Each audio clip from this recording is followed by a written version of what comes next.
తాకట్లో ఉన్న బంగారాన్ని విడిపించి ఆ రోజున మార్కెట్ ధర కట్టి మిగిలిన డబ్బును మీకు అందిస్తుంది కొమ్మూరి గోల్డ్. శ్రీమాత్రే నమః. శ్రీ గురుభ్యో నమః. పరాభవనామ సంవత్సరంలో ద్వాదశ రాశుల వారికి కూడా ఎలా ఉండబోతుంది, వారి యొక్క ఆదాయము, వ్యయము, రాజ్యపూజ్యము, అవమానము, వీటి గురించి సంక్షిప్తంగా తెలుసుకునే ప్రయత్నం చేద్దాం. తదుపరి ధనుస్సు రాశి. ధనుసు రాశి వారికి సంబంధించి ఆదాయం 14, వ్యయం 11, రాజ్యపూజ్యం 5, అవమానం 6. ఈ సంవత్సరం గురుగ్రహం యొక్క అనుకూలం వలన ఆర్థిక ఫలితాలు, అధిక ఆదాయం పెరుగుతుంది, విదేశీ ఆదాయం పెరుగుతుంది, పెద్దగా లాభాలు ఉంటాయి. వాటితో పాటు యాత్రలకు సంబంధించి ఖర్చులు పెరగచ్చు, ధార్మికమైన కార్యక్రమాల్లో ఖర్చులు పెరగచ్చు, పిల్లలకు సంబంధించిన చదువు గురించి ఎక్కువగా డబ్బులు ఖర్చు అవ్వచ్చు. అయినా సరే సేవింగ్స్ వల్ల వీరు మంచి అద్భుతమైనటువంటి సేవింగ్స్ సాధిస్తారు. ఉద్యోగము, వ్యాపారానికి సంబంధించిన విషయానికి వస్తే ఉద్యోగస్తులు పదోన్నతి యోగము, విదేశాల్లో ఉద్యోగ అవకాశాలు, టీచింగ్, గవర్నమెంట్, అలాగే బ్యాంకింగ్ సెక్టార్లో ఉన్న వాళ్ళకి శుభదాయకంగా ఉంటుంది. వ్యాపారాలకు సంబంధించిన విషయానికి వస్తే అంతర్జాతీయ వ్యాపారము, ట్రావెల్, ఎడ్యుకేషన్, కన్సల్టింగ్ రంగాల్లో సంబంధించి వ్యాపారం అద్భుతంగా ఉంటుంది. విద్యార్థులకు సంబంధించిన విషయానికి వస్తే ఉన్నత విద్య, విదేశీ చదువు, రీసెర్చ్ అండ్ డెవలప్మెంట్, పిహెచ్డీలు చేసేటువంటి వారికి అద్భుతమైనటువంటి కాలము. ఏదైనా సరే స్కాలర్షిప్కి సంబంధించి చేసేటువంటివి యోగ్యంగా ఉంటుంది. గృహిణులకు సంబంధించిన విషయానికి వస్తే ధార్మికమైన కార్యక్రమాల్లో ఎక్కువగా పార్టిసిపేట్ చేస్తారు, యాత్రలు ఎక్కువగా చేస్తారు, కుటుంబంలో గౌరవం కూడా పెరుగుతుంది. చేతి వృత్తులకు సంబంధించిన విషయానికి వస్తే కనుక గురు అనుగ్రహంతో క్రమంగా ఎదుగుదల అనేటువంటిది విద్యార్థుల్లో ఉంటుంది. సంప్రదాయ వృత్తులకు సంబంధించి శుభంగా ఉంటుంది. రాజకీయ నాయకులకు సంబంధించిన విషయానికి వస్తే ప్రసంగాలు చేసేటప్పుడు నైపుణ్యంతో ప్రసంగాలు చేస్తారు, ప్రజాదరణ కూడా పెరుగుతుంది. అలాగే సభలు, సమావేశాలు ఎక్కువగా పార్టిసిపేట్ అవుతారు, జ్ఞానంతో జనులందరినీ కూడా ఆకట్టుకుంటారు. సినిమా రంగానికి సంబంధించిన వాటికి సంబంధించిన విషయానికి వస్తే ఈ ఆధ్యాత్మిక సినిమాలు తీయడము, చారిత్రాత్మక పాత్రలు పోషించే వాళ్ళు, ఉపన్యాసాలు చేసేటువంటి వాళ్ళు, భక్తి సంగీత దర్శకులు, అలాగే వీరందరికీ అద్భుతంగా ఉంటుంది. వైవాహిక జీవితము, వివాహము, వీటి సంబంధిత విషయానికి వస్తే వివాహం యోగ్యంగా బలంగా ఉంది. ఈ సంవత్సరం ఖచ్చితంగా వివాహం అవుతుంది. ఆలస్యంగానే సరే ద్వితీయార్థంలో వివాహం జరగవచ్చు, అంటే మొదటి 6 నెలల్లో జరగదు. విదేశీ వివాహం యోగ్యంగా ఉంటే విదేశాల్లో ఉన్నవారిని వివాహం చేసుకునే దానికి కూడా యోగ్యంగా ఉంటుంది.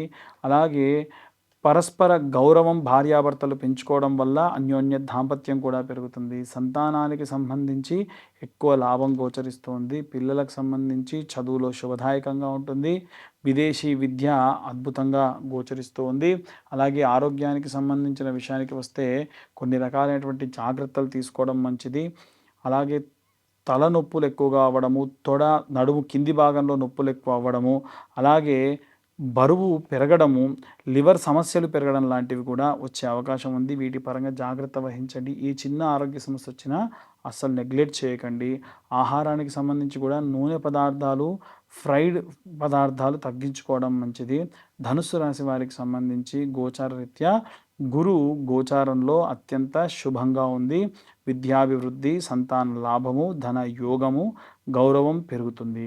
గురువు మహా అనుగ్రహంతో ఇవన్నీ కూడా అద్భుతంగా గోచరిస్తూ ఉన్నాయి.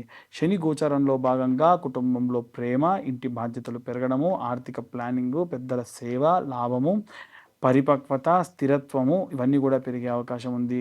రాహు గోచారంలో భాగంగా విదేశీ యోగము, విదేశాల్లో ఉద్యోగము, విదేశీ యాత్రలు, అలాగే డిజిటల్ అవకాశాలు కూడా ఎక్కువగా పెరిగే అవకాశం ఉంది. జాగ్రత్త వహించాల్సినటువంటి విషయాలు ఏంటంటే మిమ్మల్ని డిజిటల్ పరమైనటువంటి మోసాలు చేసే వాళ్ళు ఎక్కువగా ఉంటారు. కేతు గోచార రీత్యా చూసుకుంటే ఆధ్యాత్మికమైనటువంటి విషయాల్లో యోగాలు చేయడము, ధ్యానం చేయడము ఆసక్తి పెరుగుతుంది. అలాగే త్యాగ భావన ఎక్కువగా పెరుగుతుంది. ఎక్కువ సన్యాసత్వం పెరుగుతూ ఉంటుంది లోపల. గురు ప్రభావం వలన గురు అధిపతిగా ఉన్న కారణం చేత వీరికి అత్యంత శుభమైనటువంటి విషయాలు ఏంటంటే జ్ఞానం, గౌరవం, ధర్మం, ఈ 3 పెరుగుతాయి.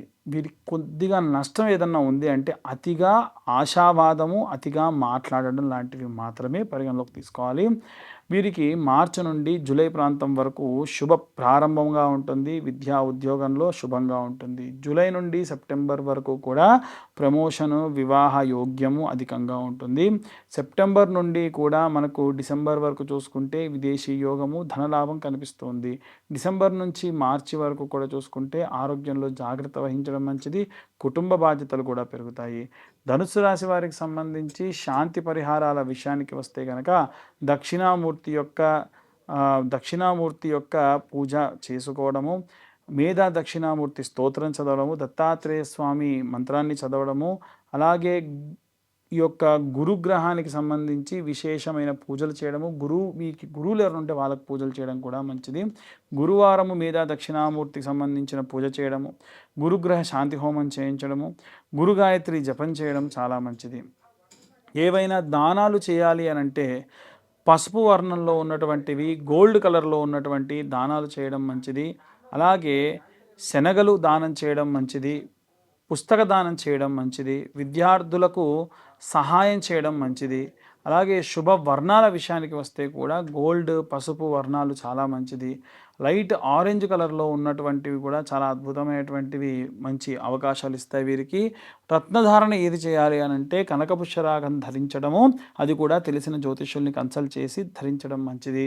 అలాగే గురువారం నాడు గురువులకు సంబంధించి ఏదైనా సరే మంచి పూజ చేసుకోవాలి, గురువులను మర్యాదించాలి. ఎక్కడా కూడా గురువుల్ని దూషించినట్టు మాట్లాడకూడదు, అది చాలా చెడ్డది. అలాగే నూనె పదార్థాలు అధికంగా తీసుకోకుండా ఉంటే మంచిది. అహంకారపూరితంగా నాకే వచ్చు, నాకే తెలుసు అనేటువంటి తగ్గించుకుంటే మంచిది. మనకు ఎంత తెలిసినా ఇంకా మనకు తెలవాలనేటువంటి అందరిలా ఉండరు, సాధారణంగా చెబుతున్నాం. ఓవరాల్గా ధనుస్సు రాశి వారికి సంబంధించి ఈ సంవత్సరం అత్యంత శుభకరంగా ఉంది. గురు మహా అనుగ్రహం వీరియందు విశేషంగా ఉంది. అలాగే విదేశాలకు సంబంధించి యోగ్యంగా బలంగా ఉంది. ధార్మిక జీవనం ఈ సంవత్సరం పాటిస్తారు. జ్ఞానము, ధనము, దానము, అలాగే గౌరవం కూడా ఈ సంవత్సరం వీరికి పెంచే అవకాశం కనిపిస్తుంది. తిథి, వార, నక్షత్ర యోగ కరణాల్ని మనం దృష్టిలో పెట్టుకొని గోచార రీత్యా ఇవన్నీ కూడా చెప్పడం జరుగుతుంది. ఇంకా డీటెయిల్డ్గా జాతకం కావాలనుకున్న వాళ్ళు మీ పేరు, మీ date of birth, time, place కింద ఉన్న నెంబర్కి వాట్సాప్ చేయండి. డీటెయిల్డ్గా జాతకం గురించి మీతో డిస్కస్ చేయడం కూడా జరుగుతుంది. అలాగే విశేషంగా ఉగాది రోజున ఎటువంటి నియమ నిబంధనలు పాటించాలి, ఎలాంటి నియమ నిబంధనలు పాటించి అసలు ఉగాది ఎందుకు జరుపుకోవాలనేటువంటి విషయాన్ని ఇప్పుడు మనం తెలుసుకుందాం. ఉగాది అంటే యుగమునకు ఆది. పూర్వము సోమకుడు అనేటువంటి రాక్షసుడు వేదాలన్నింటినీ తస్కరించి సముద్ర గర్భానికి వెళ్తే మత్స్యావతార రూపంలో స్వామివారు ఆ యొక్క సోమకుడిని సంహరించి ఆ వేదాలన్నింటినీ కూడా తీసుకెళ్ళి బ్రహ్మదేవుడికి అప్పగించి ఈ యొక్క సృష్టిని సృజించినటువంటి రోజే ఈరోజు. కాబట్టే యుగమునకు ఆది ఉగాది అంటారు. అంటే మనందరం కూడా పుట్టింది, మన మూలాలు పుట్టింది ఈరోజే. కాబట్టి మనందరి పుట్టినరోజు ఈరోజు. ఈ రోజున మనము తలకు నూనె పెట్టుకోవడము, నలుగు పెట్టుకోవడము, అభ్యంగన స్నానం చేయడము, కొత్త వస్త్రాలు ధరించడము, ఆ వస్త్రాలకు కాస్తంత పసుపు పెట్టుకొని దేవతల దగ్గర షడ్రుచులతో కూడినటువంటి పచ్చడిని నైవేద్యంగా పెట్టి మన సంకల్పాన్ని చెప్పి, మన రిజల్యూషన్ అంటారు కదా, అందరూ న్యూ ఇయర్ రిజల్యూషన్ ఏంటి, ఏం తీసుకుంటున్నారు, అసలు న్యూ ఇయర్ కానే కాదు. ఎందుకు అంటే అక్కడ ఏమీ మారదు. మనకు ఉగాది రోజునే అన్నీ మారుతాయి. ప్రకృతి మారుతుంది, ప్రకృతిలో వాసనలు మారుతాయి, ప్రకృతిలో పక్షుల యొక్క కిలకిల రావాలు మారుతాయి, వాతావరణంలో మార్పులు ఉంటాయి. కాబట్టి ఉగాది మన యొక్క అసలైనటువంటి న్యూ ఇయర్. కాబట్టి ఆ రోజున అందరూ కూడా నూతన సంవత్సర శుభాకాంక్షలు చెప్పుకోండి. ఇదంతా అయిన తర్వాతకి రాజదర్శనం చేయాలి. రాజు అంటే దేవుడే రాజు యొక్క రూపంలో ఉంటాడు అంటారు. ఇప్పుడు మనకు రాజులు దేవత రూపంలో లేరు కాబట్టి విశేషంగా శివకేశవుల యొక్క దర్శనం, అంటే దేవాలయానికి వెళ్ళి శివుడిని, విష్ణువుని దర్శించుకోవడం మంచిది. అలాగే ఈ యొక్క ఉగాది రోజున పంచాంగ శ్రవణాన్ని వినండి. ఇప్పుడు మనకు చెప్తున్నటువంటి పంచాంగ శ్రవణం అంతా కూడా మీరు మీ రాశికి సంబంధించి ఎలా ఉంది, ఈ సంవత్సరంలో ఏ టైం నుంచి ఏ టైం వరకు ఎలా ఉంది అనేటువంటి విషయాలు కూడా సంక్షిప్తంగా చెప్పేటువంటి ప్రయత్నం చేశాము. కాబట్టి ఎవరైనా జాతకాలు చెప్పించుకోవాలన్నా ఈ రోజున చెప్పించుకోవచ్చు.